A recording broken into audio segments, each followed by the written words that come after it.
Thot biri Ademit, mali im, pasuria ime.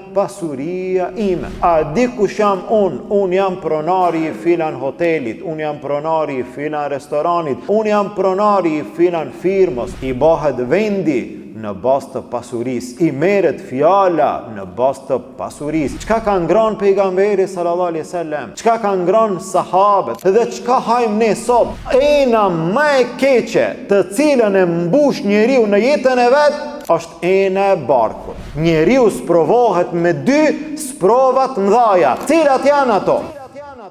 Innal hamdalillah nahmaduhu ta'ala wa nasta'inuhu wa nastaghfiruh.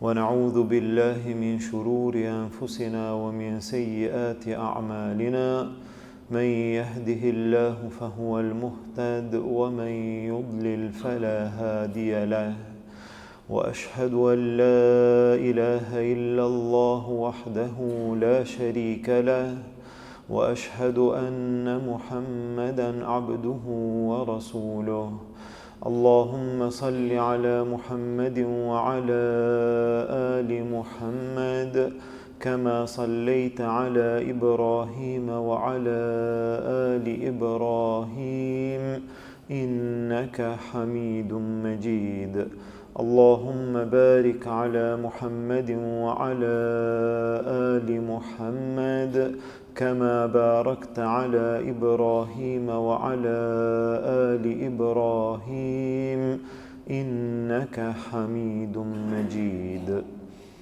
Falënderimi takon Allahu subhanahu wa ta'ala, atë falenderojmë dhe vetëm prej Tij ndihmë dhe falje kërkojmë. Salavatet dhe selamet tona ja dërgojmë dashurit ton Muhammedit sallallahu alaihi wasallam, familjes tij, shokëve të tij dhe gjithë atyre që pasojnë rrugën e tij deri në ditën e gjykimit. Vëllezër të nderuar, jemi duke kaluar çaste të këndshme, momente të bukura në këtë muaj të bekuar të Ramazanit. Jemi duke u munduar që t'i kalojmë këto kohë, këto momente me adhurime ndaj Allahut Azza wa Jall, duke shpresuar në rahmetin e Allahut, duke shpresuar në shpërblimin e Allahut. Me lejen e Allahut Azza wa Jall do të kalojmë te një prej haditheve të rëndësishme prej një mesazhi të Muhammedit sallallahu alaihi wasallam, I cili neve na porosit, I cili neve na nxit, I cili neve na këshillon, na vetdison për realitetin e kësaj dunjaje, për atë e cila do të qëndron, do të mbetet dhe për atë e cila do të harxhohet dhe do të përfundon dhe nuk do të gjendet në ditën e gjykimit. Në një hadith të cilin e nxjerr Imam Muslimi dhe të cilin e transmeton një nga sahabët, I cili quhet Abdullah bin Shikhir radhiyallahu anhu, I cili thot: erdha te pejgamberi sallallahu alaihi wasallam dhe pash atë duke lexuar ajetin, surën, fjalët e Allahut Azza wa Jall, Alhaakumut takathur. Pejgamberi sallallahu alaihi wasallam ishte duke lexuar këtë ajet. Alhaakumut takathur.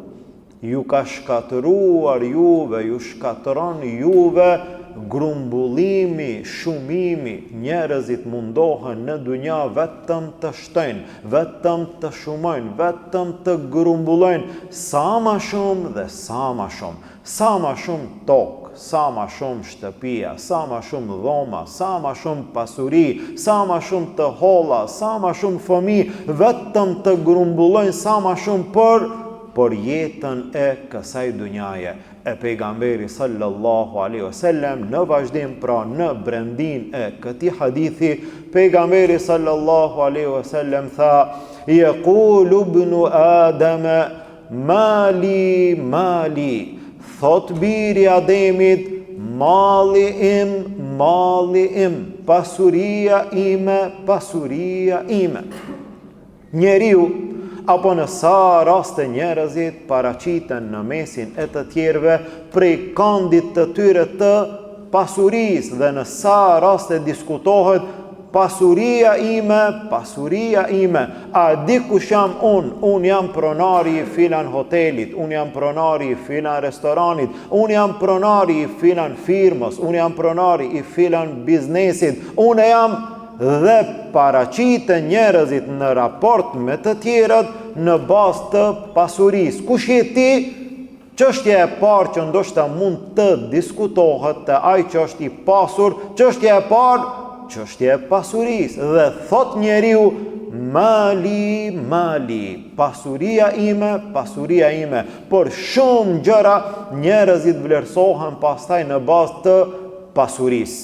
I bëhet vendi në bazë të pasurisë, i merret fjala në bazë të pasurisë, i shkon në vend urdhri në bazë të pasurisë. Mali, njeriu thot pasuria ime, ndërsa pejgamberi sallallahu alaihi wasallam na tregon dhe thot: "Wa halaka ya ibn Adam min malika illa ma akalta fa afnayt."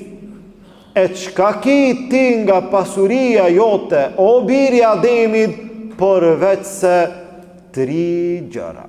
Nga pasuria jote, se cili qoftë shumë i pasur, apo edhe pak, apo se cili prej nesh që sa do pak, e ka një lloj pasurie, pa marrë parasysh sa është e madhe ajo pasuri, ne të gjithë e kemi një lloj pasurie.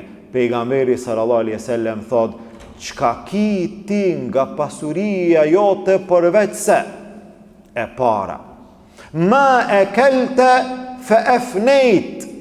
Gjëja e parë nga pasuria jote që e ke pas dhe e ki, që e ke kaluar dhe e posedon sot, atë që e ke ngran dhe është harxhuar.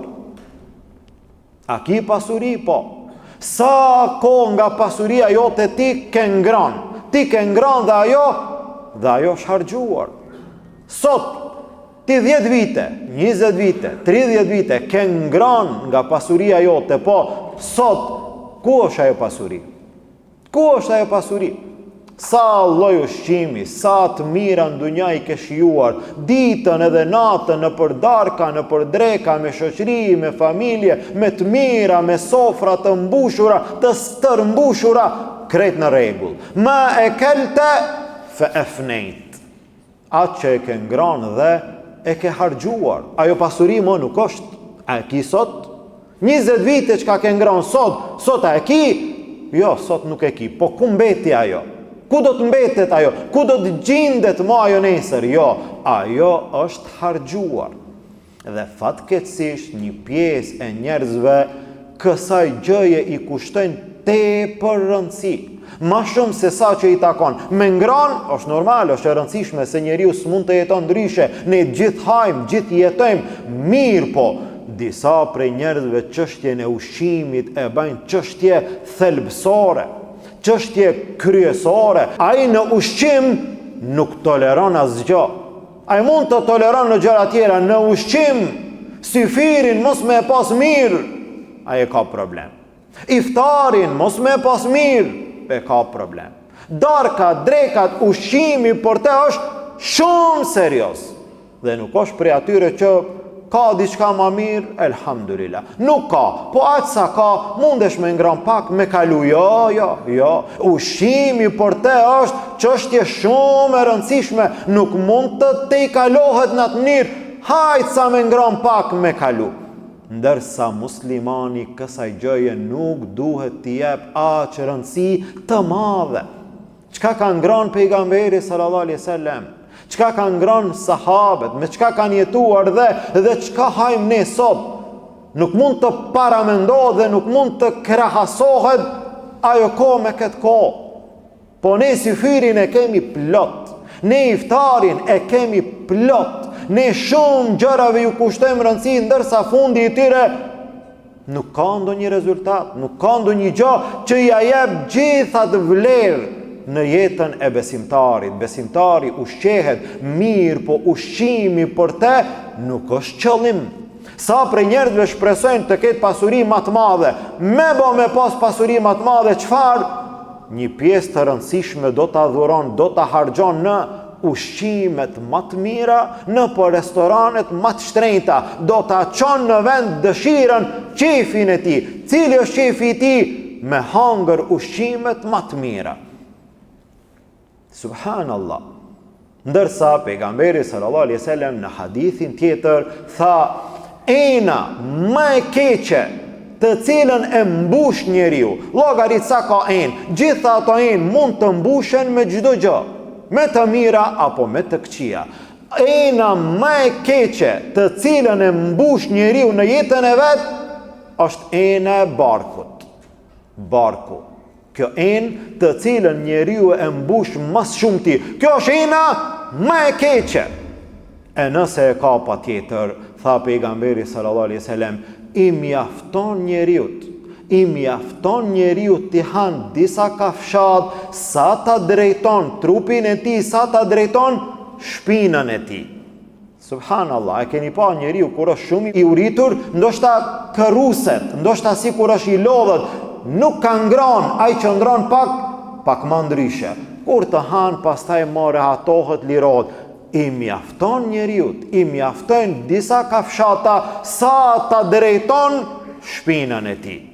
E nëse e ka patjetër, nëse aq shumë i pëlqen një ushqim, jo për ditë, po ndonjëherë është ndonjë ushqim që i pëlqen shumë, apo ndonjëherë është rasti që është shumë i uritur dhe ndodh ndonjëherë me ngran pak më shumë, tha pejgamberi sallallahu alaihi wasallam, e nëse është patjetër, atëherë le ta ndan një tretën e lukthit për ushqimin e tij, një të tretën për pijen e tij, një të tretën për frymarrjen e tij.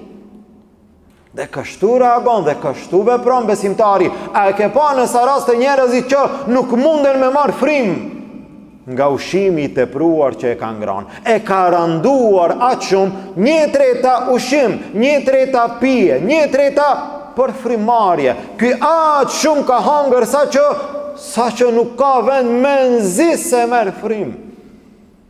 Dhe pastaj e sheh edhe ibadetin, pastaj e sheh edhe namazin e teravis pas iftarit, ai i cili ngopet tepër ka ngran më shumë se sa që nevojitet. Pastaj edhe namazin s'mundet me fal mirë, pastaj edhe teravin s'mundet, pastaj edhe ibadetet tjera s'mundet me i bë mirë. Dhe kjo hin në atë kategorinë e plotësimit të epshit që njeriu e randon në mendje dhe e randon në trup dhe e pengon pastaj prej shumë ibadeteve. Ushqimi i tepruar. Pejgamberi sallallahu alaihi wasallam në një prej rasteve kishte dalë ditën në Mekke, në nxehtësinë më të madhe pas drekës, në atë kohë që nuk dilnin njerëzit, përveç se me ndonjë arsye. Dhe duke ecë rrugës e takon Omerin radiallahu anhu. Çka të ka nxjerrë në këtë kohë o Omer? Tha Omeri radiallahu anhu, uria ja Rasulallah, s'kam pas çka me ngran kur gjë. E kanë lidhur gurin për barkun e tyre nga uria e madhe, që nuk kanë pas me ngran. Uria ja Rasulallah, e ty? Tha edhe mua e njëjta gjë. Pejgamberi sallallahu alaihi wasallam nuk ka ngran asgjë, Omeri nuk ka ngran asgjë. Duke ecur e takojnë Ebu Bekri radiallahu anhu, gjithashtu në të njëjtën gjendje dhe në të njëjtën arsye. Subhanallah, po si ka mundësi?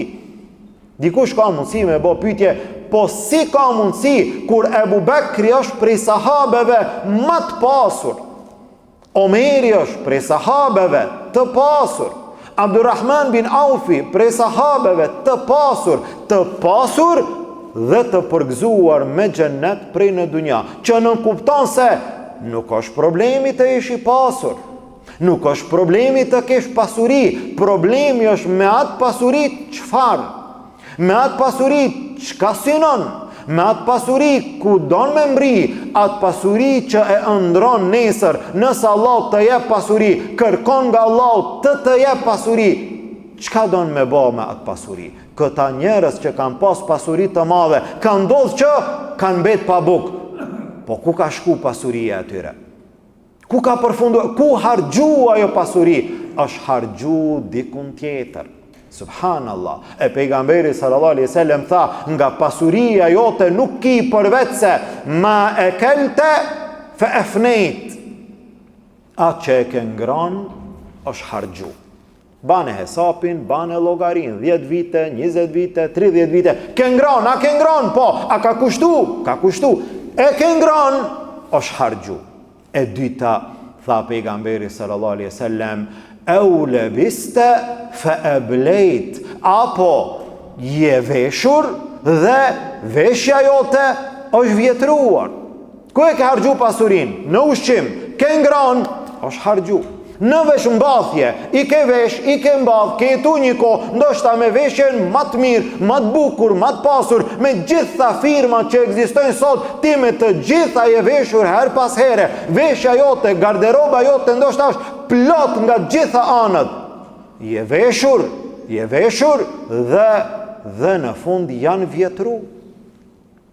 Dhe krejt vjetrohen gradualisht. Veshja jonë po vjetrohet. Shtëpia e re po vjetrohet.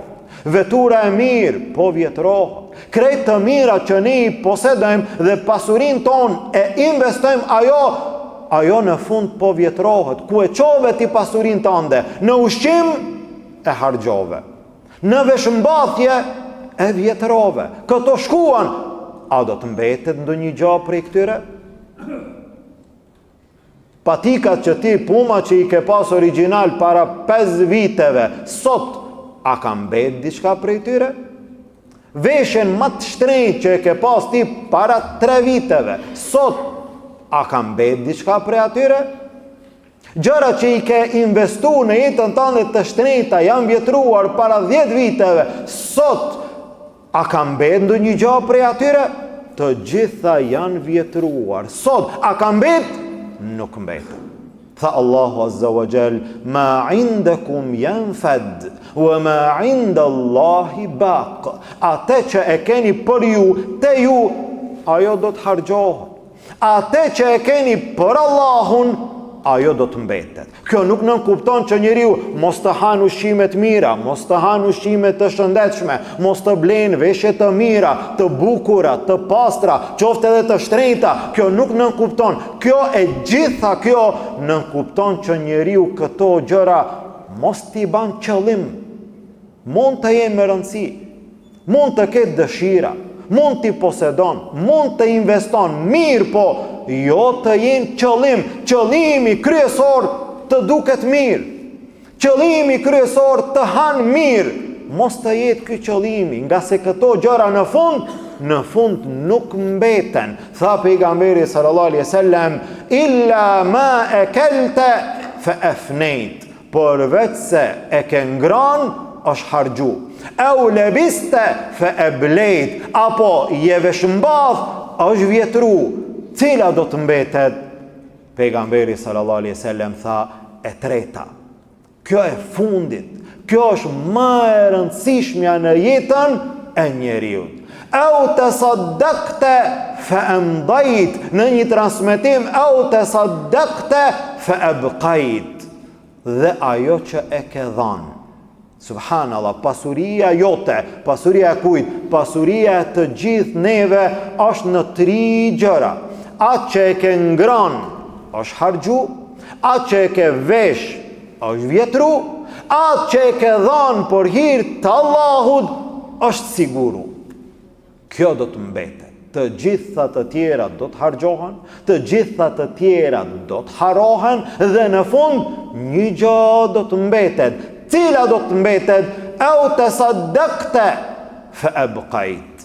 Apo e ke dhanë sadaka për hir të Allahut azza wa jall. Sa ke harxhuar në jetën tënde për ushqim, për pije, për veshmbathje, për shtëpi, për mobilje, për gjëra të bukura, për gjëra që në jetën e njeriu duken shumë të rëndësishme. E pastaj në vetura, në telefon, në udhëtime, në pushime, e kështu me radhë, të gjitha në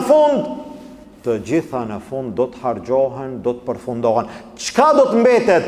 Sa ke dhanë për hir të Allahut azza wa jall. Gjatë gjithë jetës tënde, ajo, vetëm ajo është siguruar. Vetëm ajo është garantuar. Vetëm ajo ka mbetë tek Allahu Azza wa Jall. Ajo do të mbetet. Andaj njeriu kësaj gjëje duhet t'i kushton shumë rëndësi. Në një transmetim tjetër të Abu Hurairës radhiyallahu anhu, pejgamberi sallallahu alaihi wasallam tha, e pjesa tjetër mbetet për ata që do të vinë pas teje. Ti ki pasuri, hangre, investove, u ushqeve, u veshe, kalove, jetove, vdiqe, përfundove. Pasuria jote ku mbetet? Mbetet në duart e të tjerëve. Ajo do t'ju mbetet atyre.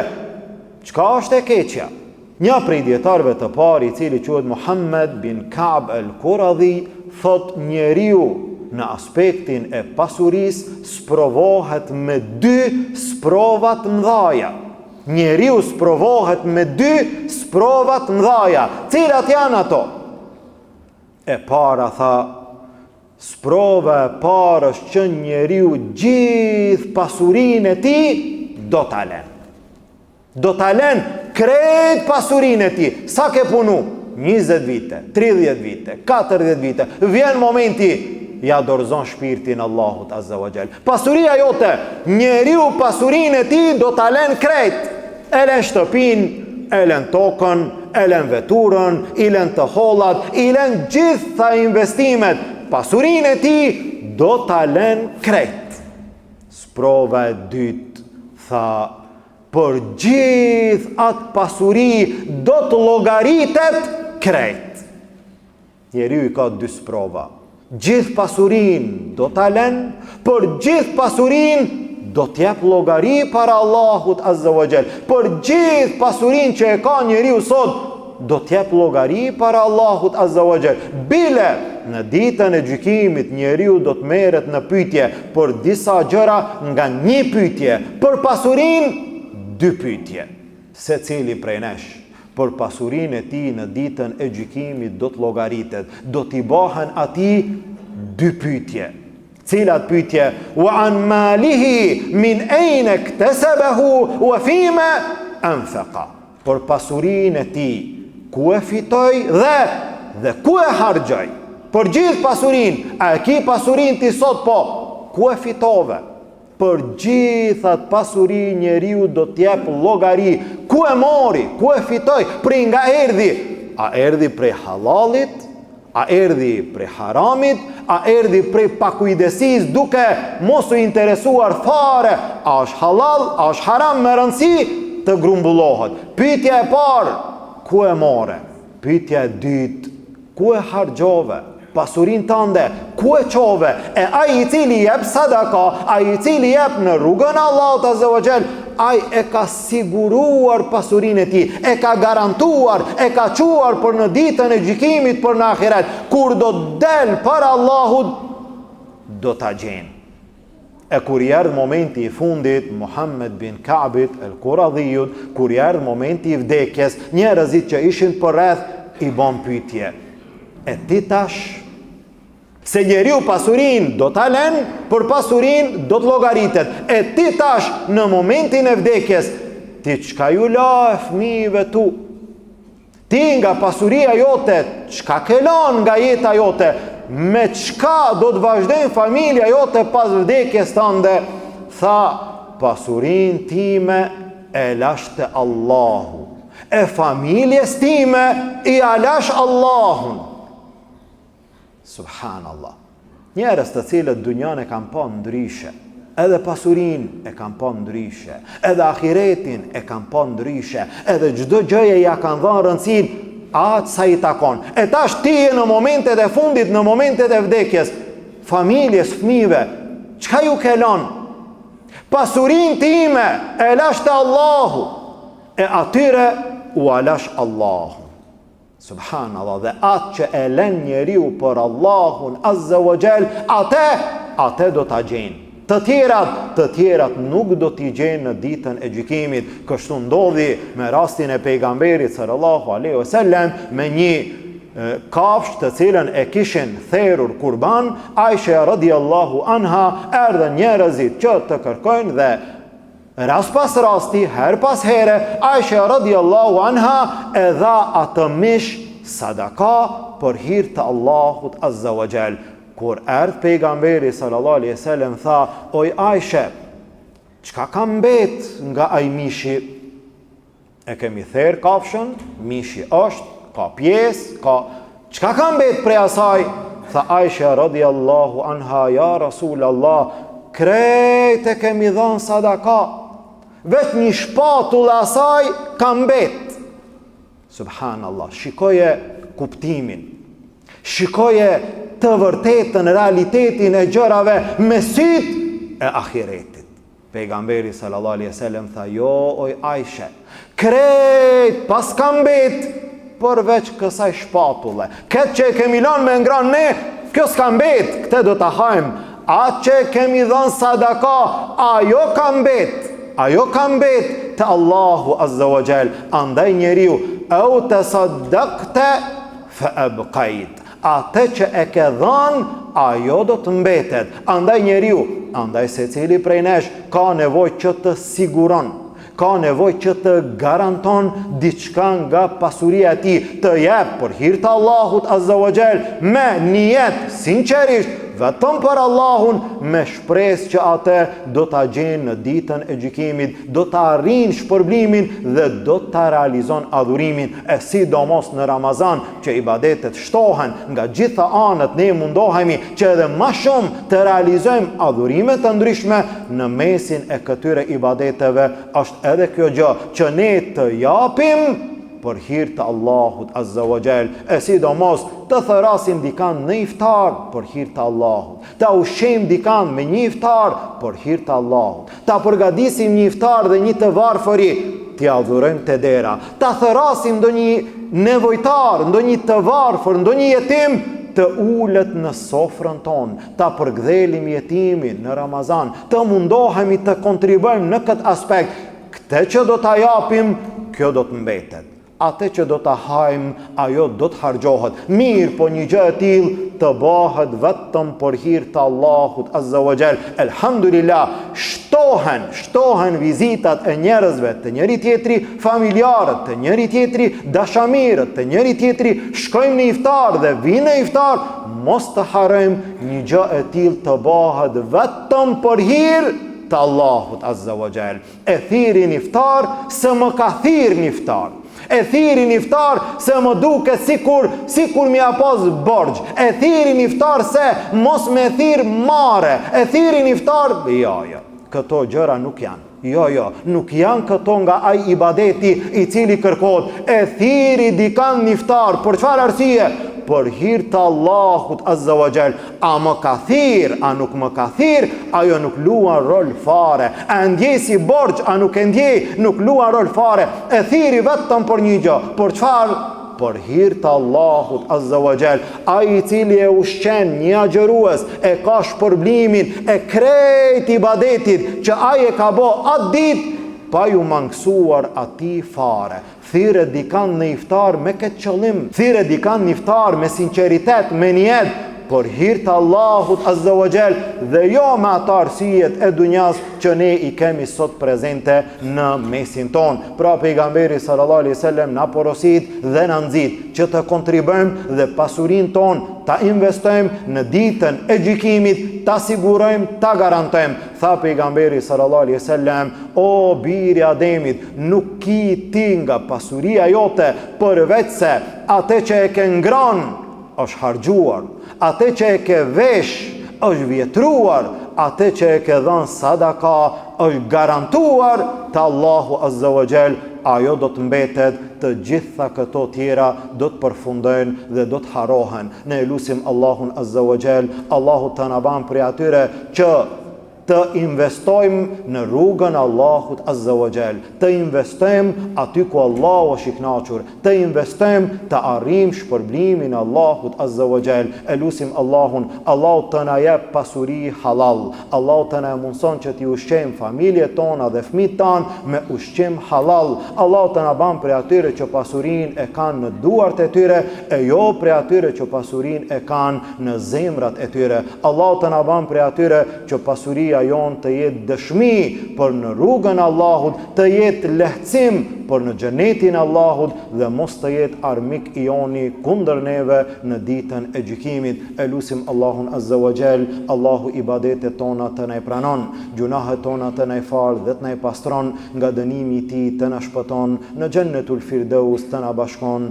Amin. Walhamdulillahi Rabbil alamin. Wa subhanaka Allahumma wa bihamdik ashhadu an la ilaha illa ant astaghfiruka wa atubu ilayk.